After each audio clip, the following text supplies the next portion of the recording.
Anong nangyari sa Hamster Combat mga Lodi? Ayan o, Hamster Combat may cancel the Hamster Token airdrop. Eto na ngayon, pambira. Paano na yung nagmamine dito? Ako nag-stop na ako nag-mine nung marami na silang video yung pinapakita. Ang dami ng mga cheche ang pinagsasabi nila, pinapagawa nila sa mga community. Hindi ko na siya itinuloy. Okay? Kaya makita nyo, wala akong ipino-promote na hamster ngayon. And eto nangyari. Bakit? Okay, kasi binasa ko yung news eh. So, ang nangyari pala dito, merong investor na kung saan nag-file ng case dito sa kanilang CEO o dito sa may-ari, sabihin natin, pinakapangulo nila.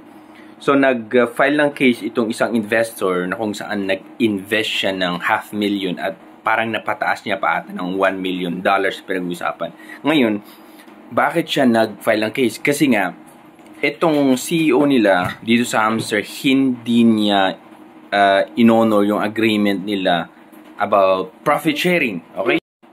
So, yun ang dahilan bakit nag-file ng case itong isang investor na to. Ngayon, pangalawa pang nangyari, dahil siguro ayaw na ng yung director, marketing director ng Hamster Combat, nag-resign siya dahil sa mga nangyayari.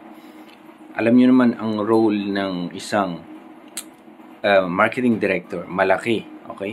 Siya yung nagsisecure o nakipag-usap dun sa mga gustong mag-invest dito sa project na to. Ngayon, ganito ang nangyari. Kilalang-kilala pa ang Hamster Combat, marami nakakita. Paano maniwala yung mga gustong mag-invest dito sa project na to pag ganito ang nangyari na, pambira, yung CEO nila hindi naman, di ba, hindi ino-honor yung gusto or yung napag-agrihan nila, kumbaga, sa mga investors. Kaya nga nakapag-file ng case itong isang investor na to.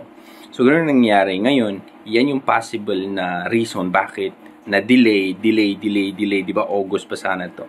Last week ng August. Pero hindi nangyari. So, yun din ang magiging isang malaking rason baka hindi matutuloy ang airdrop ng hamster.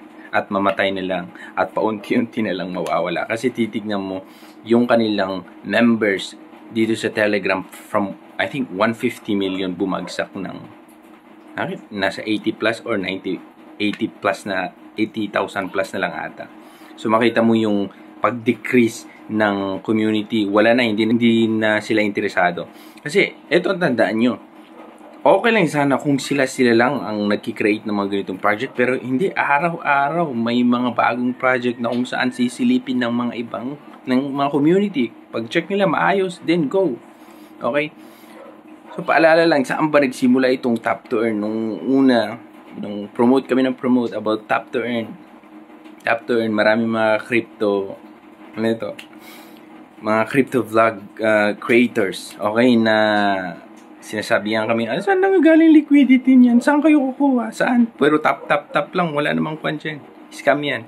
Ayun, yun yung model na sinusunod ngayon kasi nakita nila very effective siya, mga Lodi. Saan nagsimula? Pi Network, Ice Network, Satoshi App, Avive.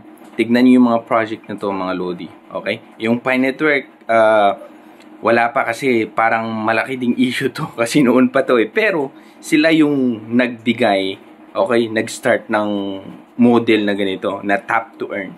Okay? Kasi tap lang, sabi, di ba? Pero sila yung nag-introduce ng ganito katulad ng Ice din, ng Avive. Pero yung Ice and Avive, meron silang mga project na magaganda ngayon. Hanggang ngayon, nagbibigay pa rin sila. Nagpa-airdrop din. Maraming pumaldo dyan. So, tandaan nyo na dapat yung i-check kung sino itong mga nag-handle ng project or nag-create ng project. Okay? Dito din sa Telegram, mga Lodi, maraming mga project na kung saan magbo-boom dyan. Yung Notcoin, ano pa, itong Dogs ngayon, marami pang darating. Kaya, bakit ka mag-stay dun sa consuming yung time eh, pag-check mo, mga Lodi, itong Hamster Combat? Consuming talaga. Ang dami lang yung pinapagawa. Paano mo naman gagawin yung ibang project, di ba? Paano mo naman gagawin yung ibang project? I-grind. Tapos kung nakafocus ka lang kasi dito, okay, 50-50. Ang problema dyan, paano pag hindi sila mag-airdrop?